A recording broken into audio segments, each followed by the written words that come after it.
Welcome to CBC शिक्षा online platform. आज हम करेंगे 14 जनवरी के करंट अफेयर, तो बने रहें इस वीडियो के साथ। अगर आप हिंदी में वीडियो देखना चाहते हैं तो आपको वीडियो ये आपके लिए है। पंजाबी के अंदर वीडियो भी साथ के साथ अपलोड कर दिया गया है, आप उसको भी देख सकते हैं। तो आइए अपनी वीडियो को हम स्टार्ट करते हैं। सबसे पहले क्वेश्चन के ऊपर, के सिवान। आपको पता होगा कि इसरो के पहले जो चेयरमैन अभी रहे हैं वो थे इस के सिवान। अब फ़िलहाल इनकी रिटायरमेंट हो चुकी है और नए अध्यक्ष को चुन लिया गया है, तो उनका नाम बताना है। तो ये हमारे जो अध्यक्ष हैं वो सोमनाथ। इनको विक्रम भाई सारा स्पेस सेंटर जो है हमारा तिरुवनंतपुरम के अंदर, केरला के अंदर, वहाँ से इनको प्रमोट कर एज ए इसरो का चेयरमैन बनाया गया है। ठीक है जी, आप इनको याद रख सकते हैं। इसरो के बारे में और बातें करते हैं। इसरो की जो स्थापना है वो 1962 के अंदर हुई थी।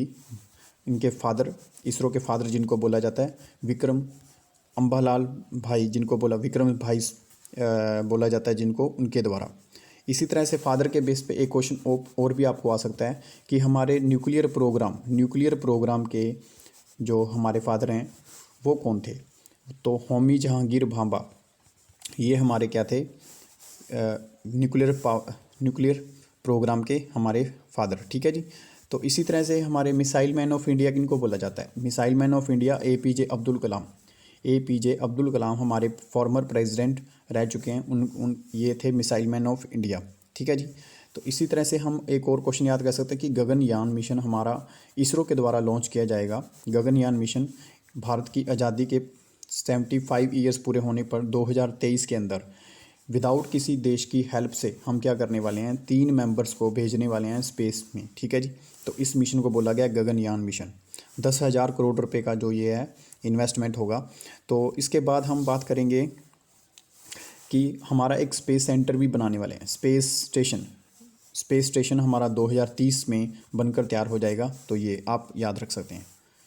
बेंगलुरु के अंदर मैंने आपको बता दिया था हेडक्वार्टर। नेक्स्ट क्वेश्चन पे आइए। हाल में ही किस राज्य के द्वारा उनके कर्मचारी, जो सरकारी कर्मचारी हैं, उनकी आयु को बढ़ा दिया गया है। तो ये घोषणा की है किसने? आंध्र प्रदेश की गवर्नमेंट के द्वारा। आंध्र प्रदेश की गवर्नमेंट के द्वारा ये किया गया है। जगन मोहन रेड्डी यहाँ के सीएम हैं। इनसे पहले ये 2 बार इस एज को बढ़ा चुके हैं। इससे पहले एज बढ़ाई थी 58 से 60 किया गया, अब 60 से 62 कर दिया गया। तो ये 60 से 62 किया गया, ये जगन मोहन रेड्डी की सरकार के द्वारा किया गया है। जो 58 से 60 किया गया था ये चंद्रबाबू नायडू के द्वारा किया गया था। ठीक है जी, जो इसके फॉर्मर सीएम थे। तो आंध्र प्रदेश की जो कैपिटल है वो तो इनकी वैसे 3 है, मेन कैपिटल इनकी अमरावती है। ठीक है जी, आपने ये याद रखना है। तो इसको डिज़ाइन जो अमरावती को कर रहा है वो सिंगापुर कर रहा है, स्मार्ट सिटी बना रहा है सिंगापुर। तो आंध्र प्रदेश से हमारे इंडिया के चीफ जस्टिस ऑफ इंडिया भी हैं, तो आपने यह याद रखना है। उनका नाम है जस्टिस एन वी रमन्ना। ठीक है जी, आप उनको याद रख सकते हैं। इनके 2-3 क्वेश्चन एक लेक से आते हैं, जो आंध्र प्रदेश की लेक्स हैं, बहुत बार पेपर में पूछी जाती हैं। जैसे पुलिकट लेक हो गया, कोलेरू लेक हो गया, कोकुम्बम जो लेक है, ये तीनों लेक्स पेपर में बहुत बार पूछी जाती हैं, आप इसको लिख सकते हैं। ठीक है जी। एक इनका पोलावरम डैम पूछा जाता है। पोलावरम डैम किस नदी के ऊपर है? तो ये जो डैम है गोदावरी नदी के ऊपर है। गोदावरी नदी के ऊपर, जिसको दक्षिण भारत की सबसे बड़ी नदी बोला जाता है। तो इसके साथ आप ये याद रख सकते हैं। नेक्स्ट क्वेश्चन पे आइए कि किस बॉलीवुड अभिनेता रिव्यू बाय के ब्रांड एम्बेसडर के रूप में नामित किया गया है।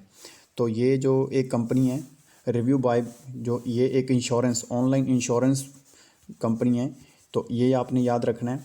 इनके जो एम्बेसडर नियुक्त किया गया है राजकुमार राव जी को नियुक्त किया गया है। ठीक है जी। इनकी एक थीम भी है जो आपने साथ में लिखें इसको। तो ये है जी smart take right advice.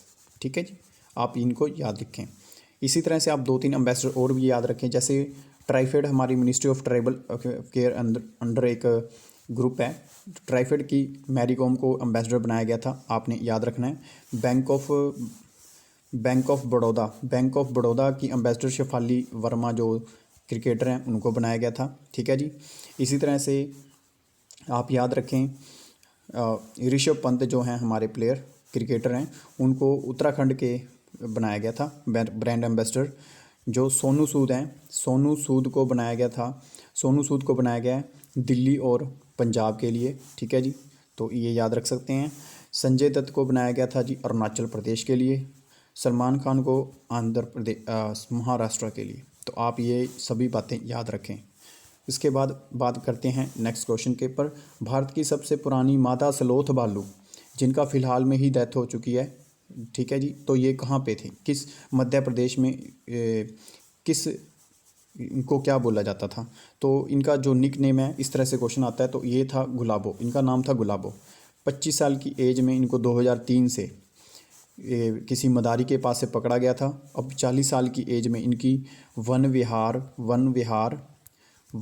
National park जो है मध्य प्रदेश के अंदर, वहाँ पे इनकी डेथ हो चुकी है, ठीक है जी, तो ये याद रखना। तो इनके जो गवर्नर हैं मध्य प्रदेश के, गवर्नर मध्य प्रदेश के हैं मंगू भाई, ठीक है जी, आप इनको याद रखें। शिवराज चौहान की सरकार है यहाँ पे, इनके सीएम हैं, तो आप ये याद रखें। भोपाल, इंदौर सबसे अच्छा जो शहर है स्वच्छ भारत अभियान के अंदर, यही भी याद रख सकते हैं, ठीक है जी। तो ये सभी क्वेश्चन इसके रिलेटेड थे, आप याद रखना है। इसमें एक और क्वेश्चन है कि पंजाब में आपको पता है प्रधानमंत्री नरेंद्र मोदी जी की रैली थी और उनको सुरक्षा कारणों से बठिंडा से वापस लौटना पड़ा। तो उनकी जांच के लिए, सुरक्षा की जांच के लिए सुप्रीम कोर्ट के द्वारा एक नई कमेटी को गठित किया गया है।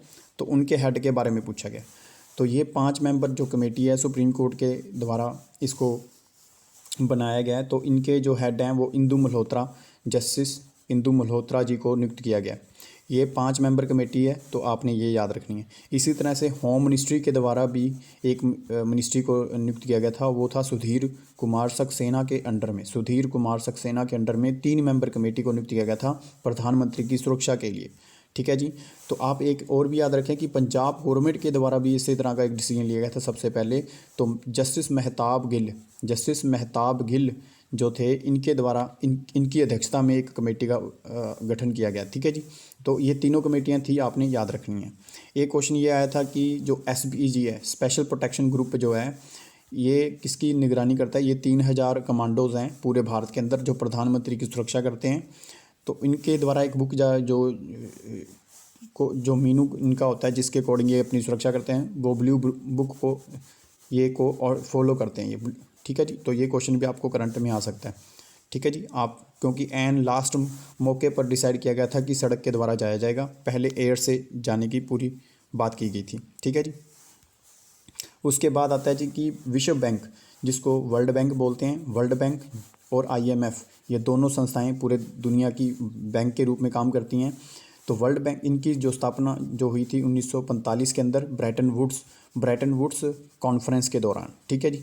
तो अब ये वर्ल्ड बैंक के द्वारा किया गया है कि एक रिपोर्ट जारी की गई है, ग्लोबल इकोनॉमिक प्रोस्पेक्ट। ये रिपोर्ट के अंदर भारत की घरेलू सकल उत्पाद के बारे में बताया गया, GDP के बारे में। प्रोडिक्शन है ये 2022 की और 23 की, ठीक है जी। तो ये दोनों प्रोडिक्शन आपने याद रखनी है।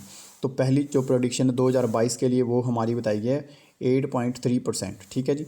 तो अब याद रखें कि वर्ल्ड बैंक के द्वारा, जिसका हेडक्वार्टर वाशिंगटन DC के अंदर आपको मिलेगा, USA के अंदर, ठीक है जी। तो आप ये याद रखें।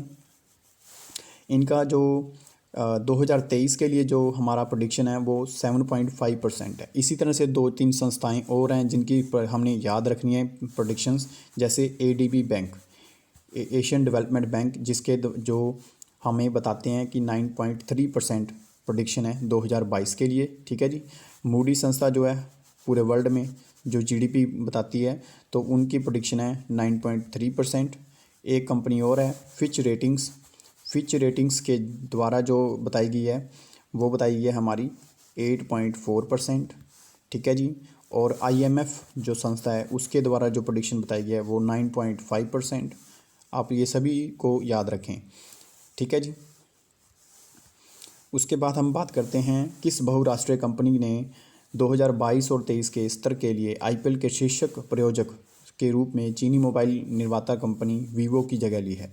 वीवो जो स्पॉन्सर्ड कंपनी हुआ करती थी, तो अब इनको यहाँ से इनका जो काम है वो अब पूरा हो चुका है। तो इनकी जगह जो स्पॉन्सरशिप की जो काम लिया गया है वो हमारे टाटा समूह के द्वारा लिया गया है, ठीक है जी। टाटा समूह को 2 साल के लिए क्या करेगा, सेशन को ऑर्गेनाइज करेगा, आईपीएल के लिए स्पॉन्सर होगा। 300 करोड़ पर ईयर ये डील की गई है, ठीक है जी, आपने ये याद रखनी है। तो अब स्पॉन्सर जो टाटा समूह के जो अब चेयरमैन हैं वो कौन हैं, एन चंद्रशेखरन जो अभी इसके नए चेयरमैन हैं, आपने ये याद रखना है। उसके बाद आप ये याद रखें कि आईपीएल के अंदर अब 8 की बजाय 2 टीमें और ऐड की गई हैं, जिनको अब टीमों की संख्या हो चुकी है 10, ठीक है जी। तो अब 2 जो टीमें हैं वो कौन सी हैं, लखनऊ जो टीम्स है इनको रोइंका राजीव गोयनका के एसपी ग्रुप के द्वारा इनको ख़रीदा गया है। और जो अहमदाबाद वाली टीम है इसको सीवीसी कैपिटल्स के द्वारा ख़रीदा गया है, ठीक है जी। तो आपने ये याद रखना है। तो फर्स्ट आईपीएल जो जीता गया था वो किन के द्वारा जीता गया था, आप मुझे बता सकते हैं कि राजस्थान रॉयल्स के द्वारा, ठीक है जी। तो आप ये याद रखें। अब आपने नेक्स्ट क्वेश्चन देखिए, अली खान समैलोव किस देश के प्रधानमंत्री नियुक्त किए गए हैं। तो आपको पता होगा कि अभी फ़िलहाल में न्यूज़ में काफ़ी चल रहे थे कि कजाकिस्तान के अंदर महंगाई के कारण बहुत ज़्यादा धरने प्रदर्शन स्ट्राइक्स चल रही हैं। उनको अपने प्रधानमंत्री को हटाने की बात की गई। जो मौजूदा गवर्नमेंट है उनका कंट्रोल ना होने के कारण वहाँ के प्रधानमंत्री के द्वारा रिज़ाइन दिया गया था। अब रिज़ाइन के चलते वहाँ पे स्ट्राइक्स हो गई, सभी देशों ने अपनी सेना को भेजा वहाँ पे कंट्रोल करने के लिए। तो उसी के बीच में पार्लियामेंट ने अब नया प्रधानमंत्री नियुक्त कर लिया गया है। तो अली खान समोलोव ये हैं कजाकिस्तान के प्रधानमंत्री, ठीक है जी। तो अब इनके आप प्रेसिडेंट भी याद रखें, क्योंकि पेपर में प्रेसिडेंट भी आ सकता है। तो जो इनके प्रेसिडेंट बने हैं वो है कसायान जोमार्ट तोकाकेव, ठीक है जी। तो आप ये याद रख सकते हैं। इनके जो प्रेसिडेंट बने हैं, नूर सुल्तान इनकी कैपिटल है, ठीक है जी, नूर सुल्तान इनकी कैपिटल है। और यहाँ पे जो करेंसी यूज़ की जाती है वो कजाकिस्तान टेंजे करेंसी को यूज़ किया जाता है, ठीक है जी। आप ये याद रखें। ये एक लैंडलॉक कंट्री है। लैंडलॉक कंट्री होती है कि इसके साथ कोई समुंदर नहीं लगता है, ठीक है जी। तो ये याद रखनी है आपने। उसके बाद बात करते हैं कि चंपा नामक से एक बहुत मशहूर, जिनको चंद्रशेखर पाटिल इनका एक्चुअल में नेम था और चंपा के नाम से मशहूर हैं ये। तो ये इनका निधन हो गया है। ये किस भाषा के लेखक थे, तो आपने ये बताना है। तो ये कन्नड़ भाषा के लेखक थे।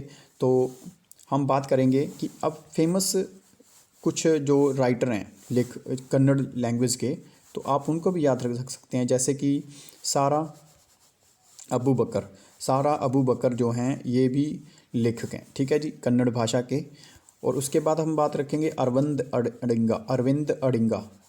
अडिंगा जो हैं ये भी लेखक हैं, ये कन्नड़ भाषा के, ठीक है जी। तो ये आईपीएल वाला आ गया था। उसके बाद आप एक और पीवी आचार्य जो हैं आप उनको भी याद रखें। पीवी आचार्य जो ये भी कन्नड़ भाषा के लेखक हैं, ठीक है जी। तो आप उसके बाद नेक्स्ट क्वेश्चन पे आते हैं कि हाल में ही प्रकाशित बुक अदम्य जीवन, काम और नेतृत्व में एक कामकाजी महिला, ये एक आत्मजीवनी है, ऑटोबायोग्राफी है किस पर्सन की। तो इसमें आपको याद होना चाहिए कि अरुंधति रॉय, जो कि हमारी पहले एसबीआई की फॉर्मर महिला चेयरपर्सन थी, एकमात्र महिला चेयरपर्सन जो बनी थी अरुंधति भट्टाचार्य, एक अरुंधति रॉय हैं, ठीक है। उनके द्वारा बुक लिखी गई है द हैंगिंग अफजल गुरु, ठीक है जी। आप उनको भी याद रखें। इनके द्वारा एक बुक और लिखी गई थी अरुंधति भट्टाचार्य के द्वारा, the gods of small things, ठीक है जी। आप ये याद रखें। कुछ ऐसी बुक्स जो पेपर में सदाबहार हैं, जो आती ही रहती हैं पेपर में, तो उनके बारे में आप याद रख सकते हैं, जैसे कि दास कैपिटल ये बुक कार्ल मार्क्स के द्वारा लिखी गई थी, ठीक है, दास कैपिटल। उसके बाद आप एक याद रखें कि इग्नाइटेड माइंडेड जो है ये बुक अब एपीजे अब्दुल कलाम जी के द्वारा लिखी गई थी, आप ये भी याद रख सकते हैं। एक बुक और आप याद रखें, जैसे कि the shadow of crescent moon, तो ये बुक लिखी गई है फातिमा भुट्टो के द्वारा, ठीक है जी। तो आई होप कि आज के 10 क्वेश्चन आपके हो चुके हैं। तो थैंक यू फॉर वॉचिंग। अगर आपको इसकी PDF चाहिए तो आप डिस्क्रिप्शन बॉक्स में इसकी PDF टेलीग्राम से भी इसकी PDF ले सकते हैं। अगर पंजाबी में इसकी वीडियो देखना चाहते हैं तो आप क्या करें, इसमें एक वीडियो पंजाबी के अंदर भी अपलोडेड है, आप उसको भी देख सकते हैं।